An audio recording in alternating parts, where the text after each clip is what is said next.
2च्या सुमारास जानवळ शिवारामध्ये ज्ञानोबा भोजने यांच्या शेतामध्ये गोठ्याला आग लागली। दुपारची वेळ असल्यामुळं जवळ कोणाला जाताही नाही गेलं, माणसं कोणी नव्हते आणि 7 जनावरांचं या ठिकाणी जळून खाक झालेले आहेत। गरीब शेतकरी आहे, शेतावर त्याचा उपजीविका भागण्याचं काम करत होता।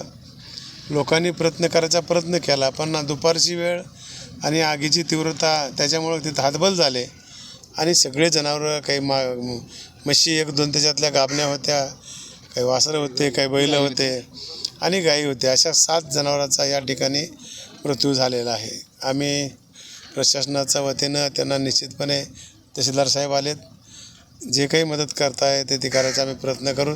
त्यांना दिलासा आत्ताच दिलेला आहे। आपण घाबरायचं कारण नाही, प्रशासन सगळं तुमच्या पाठीमागं आहे। खात्याचे अधिकारी ॲनिमल हजबंड्रीचे तेही आले होते, त्यांनी ही बाकीची पाहणी केली आहे आणि आम्ही त्यांना निश्चितपणे मदत करू।